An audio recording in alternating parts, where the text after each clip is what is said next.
हरे कृष्णा। तो आप सभी को स्पिरिचुअल जर्नी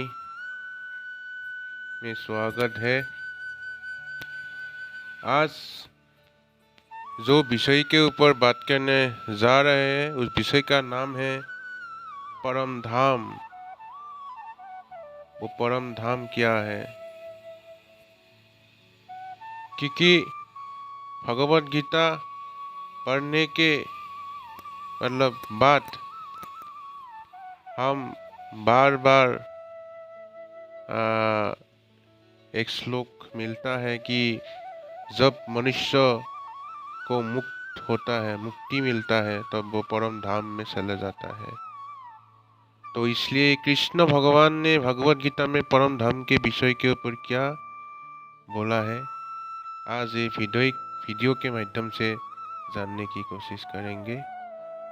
तो फिर से आप सभी को स्पिरिचुअल जर्नी में स्वागत है।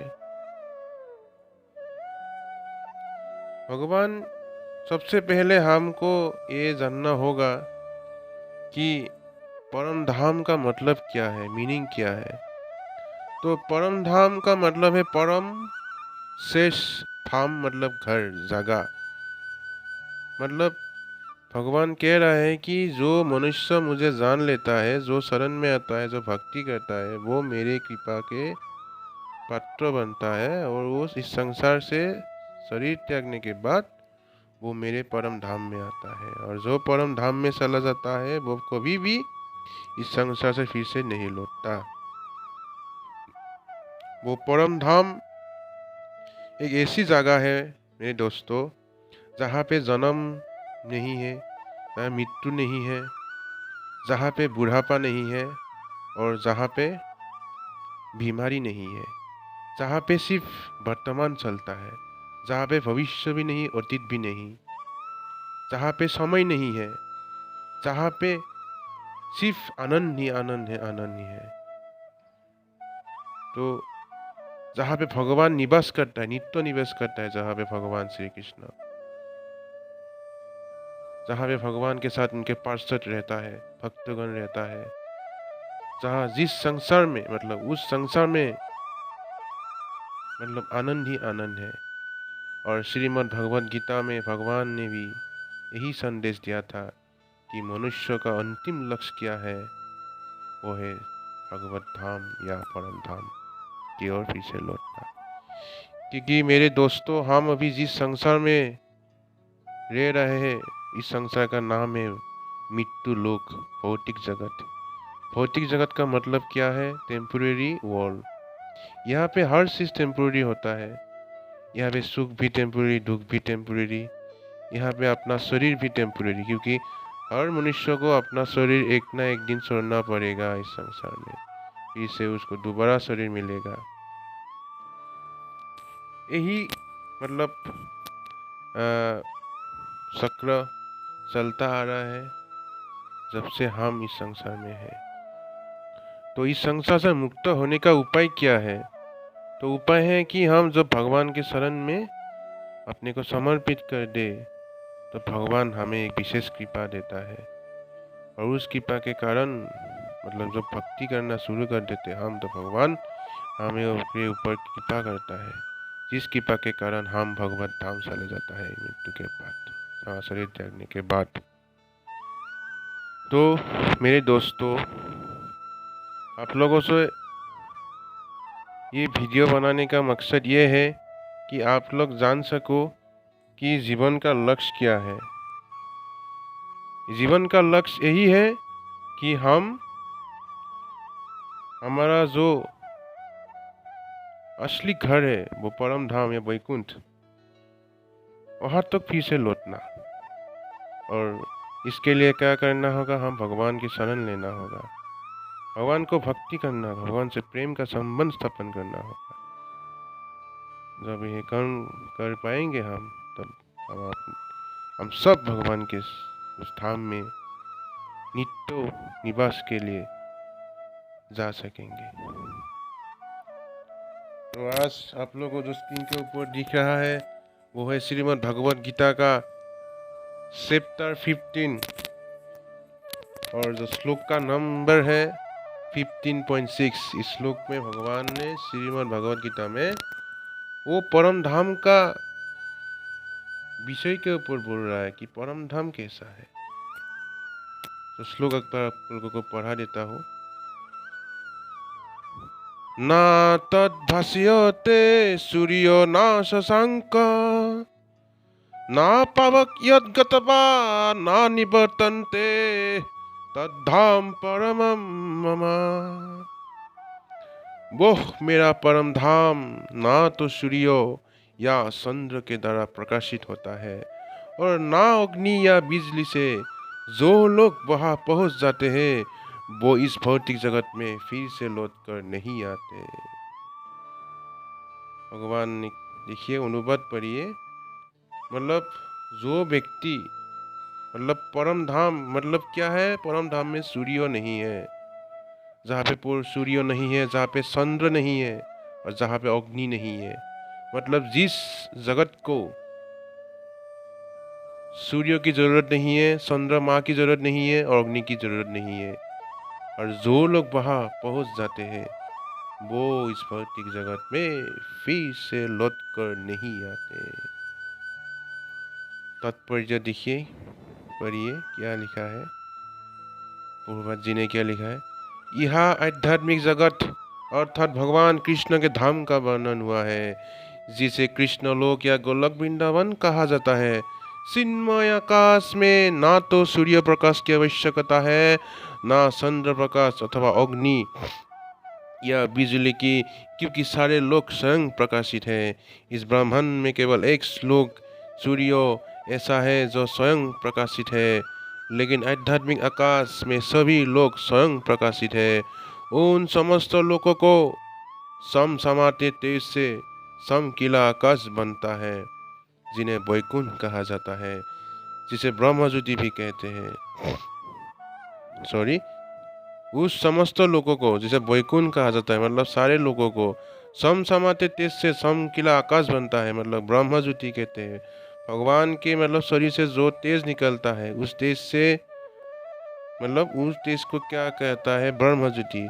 वस्तु तो यो तेज कृष्ण लोक गोलक वृंदावन से निकलता है, मतलब ब्रह्मज्योति का जो तेज, वो भी तेज कहाँ से आता है? भगवान के जो धाम है परम धाम कृष्ण लोक वृंदावन से निकलता है। इस तेज का एक अंश महत्तत्व अर्थात भौतिक जगत से आश्रित हो रहता है। इसके अतिरिक्त ज्योतिर्मय आकाश का अधिकांश भाग तो आध्यात्मिक लोकों से पूर्ण है, जिन्हें वैकुंठ कहा जाता है और जिनमें से गोलक वृंदावन प्रमुख है। मतलब इस श्लोक का मतलब मीनिंग क्या है? तात्पर्य में क्या लिखा है मीनिंग? मतलब भगवान का जो धाम है उस धाम से निकला हुआ मतलब तेज लाइट, उस लाइट के कारण ब्रह्मज्योति दिखाई देता है। मतलब जो लोग मतलब जो निराकारवादी है उन लोग जो ब्रह्मज्योति बोलता है, उन लोग भी भगवान के धाम से निकला हुआ बिजली मतलब तेज के कारण ही ब्रह्मज्योति बनता है, और भगवान के धाम से निकला हुआ वो एक अंश, तेज का एक अंश है। उस तेज से क्या महत्व, अर्थात हमारा जो भौतिक जगत है ना, ये जगत में जो मतलब लाइट आता है वो भी भगवान के धाम से ही निकला हुआ लाइट है, सूर्य के माध्यम से निकलता है। तो इसके अतिरिक्त ज्योतिर्मय आकाश का अधिकांश भाग तो आध्यात्मिक लोकों से पूर्ण है। इसके अतिरिक्त ज्योतिर्मय आकाश का अधिकांश भाग तो आध्यात्मिक लोकों से पूर्ण है, जिन्हें वैकुंठ कहा जाता है और जिनमें से गोलक वृंदावन प्रमुख है।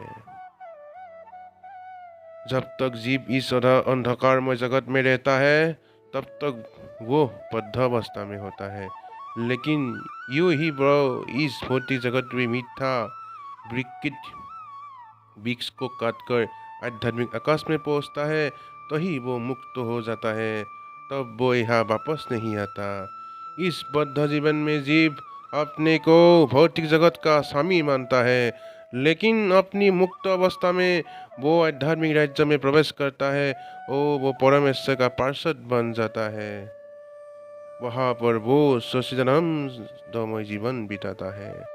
मतलब जब जीव बद्ध जीव अवस्था में रहता है इस संसार में, तो वो अंधकार में मतलब रूप से रहता है, क्योंकि वो अपने को शरीर समझ के मतलब शरीर समझता है। जब इस संसार में रहता है, जो जीव इस संसार में अपने को शरीर समझता है, वो अंधकार में जीवन बिता रहा है।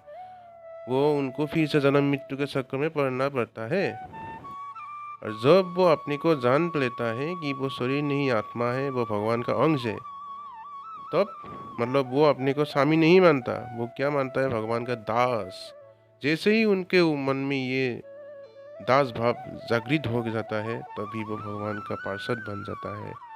तब उनके हृदय में भक्ति भाव पैदा होता है, जिसके कारण वो परमेश्वर के पास वापस चला जाता है। इस सूचना से मनुष्य को मुग्ध हो जाना चाहिए। उसे उस शाश्वत जगत में ले जाने की इच्छा करनी चाहिए और सच्चाई के इस मिथ्या प्रतिबिंब से अपने आप को विलग कर देना चाहिए। जो इस संसार से अत्यधिक आसक्त है, उसके लिए इस आसक्ति का सदन करना दुष्कर होता है।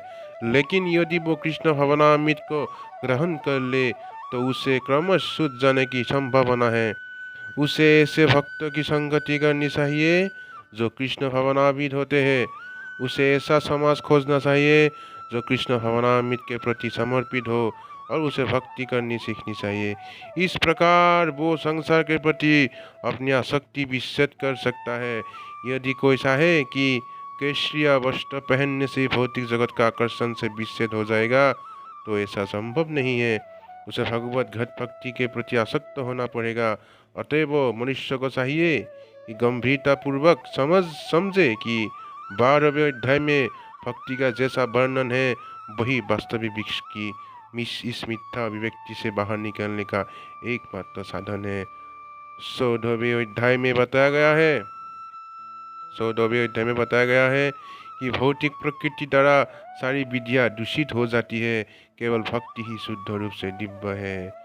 यहाँ परमम शब्द बहुत महत्वपूर्ण है। वास्तव में जगत का कोना कोना भगवान की संपत्ति है, परंतु दिव्य जगत परम है और 100 ऐश्वर्य से पूर्ण है। कठोपनिषद में भी इसकी पुष्टि की गई है कि दिव्य जगत में सूर्य प्रकाश, चंद्र प्रकाश और तारागण की कोई आवश्यकता नहीं है। ना तत्व सूर्य भाति ना चंद्र तारागण, क्योंकि समस्त आध्यात्मिक आकाश भगवान की आंतरिक शक्ति से प्रकाशमान है। उस परम धाम तो केवल शरणागति से ही पहुंचा जा सकता है, अन्य किसी साधन से नहीं है। मतलब प्रभुपाद जी यहाँ पे तात्पर्य में लिख रहे हैं कि जब एक्चुअली मनुष्य को मतलब उनको आनंद मिलना चाहिए, क्योंकि ऐसा भी एक जगत है, जो जगत मतलब जो जिस जगत में मतलब आनंद ही आनंद है, जहाँ पे मृत्यु नहीं है। क्योंकि इस संसार का एक प्रॉब्लम क्या है, सबके मन में एक दर्द रहता है कि मृत्यु के ऊपर, क्योंकि मेरा भी एक मृत्यु होगा। लेकिन वास्तव में तो मृत्यु किसी का भी नहीं होता। मृत्यु तो सिर्फ शरीर का होता है, आत्मा तो अविनाशी है। आत्मा का ना जन्म है मृत्यु है, आत्मा तो सच्चिदानंद रूप है, मतलब भगवान जैसा ही है। मतलब भगवान का जो क्वालिटी है आत्मा के भीतर भी वही है। मतलब भगवान की अजर अमर है, अविनाशी है, उनका भी जन्म नहीं है मृत्यु नहीं है। आत्मा का भी सेम, क्योंकि आत्मा भी अंश है भगवान का, लेकिन आत्मा आत्मा है, भगवान नहीं है। आत्मा भगवान का अंश है, भगवान आत्मा का अंश नहीं है। लेकिन भगवान जहाँ पे रहता है, आत्मा उनके साथ ही रहता है। जब आत्मा भगवान के साथ आत्मा संबंध मतलब उनका संबंध जो है दास, ऐसे ही उनका पता चल जाता है, तब आत्मा के हृदय में जो मतलब आत्मा है, आत्मा मतलब अपने जो वास्तविक अवस्था में आ जाता है, आनंद में आ जाता है। इसलिए मतलब हर आत्मा को मतलब भगवान इस श्लोक से सूचित कर रहा है कि आत्मा का जो गति है, लक्ष्य है, वो है परम धाम। परम धाम में रहकर भगवान का सेवा करना और वहाँ पे एक सच्चिदानंदमय जीवन बिताना। जहाँ पे जन्म ना हो, मृत्यु ना हो, जहाँ पे बुढ़ापा नहीं है, जहाँ पे और बीमारी नहीं है। देखिए कितना अच्छा भगवत गीता का जो मतलब ज्ञान है, वो एक मतलब व्यक्ति अगर जब गीता पढ़ेगा तो पढ़ने के पहले जो वो अंधकार में जीवन में था, पढ़ने के बाद उनके मतलब जीवन में एक सकारात्मक ऊर्जा पैदा होगा।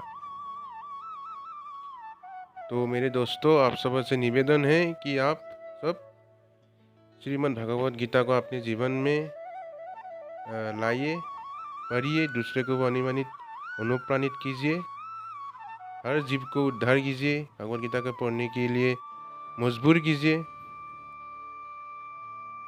उत्साह जगाइए और भगवान के प्रति आसक्त बढ़ाइए और इस भौतिक जगत के प्रति आसक्त मत आइए, सिर्फ भगवान के प्रति आसक्त हो जाए, भगवान का नाम लीजिए, हरे कृष्ण महामंत्र की जप कीजिए, तब आप इस संसार में मतलब इस संसार से उस संसार तक आप जा पाएंगे।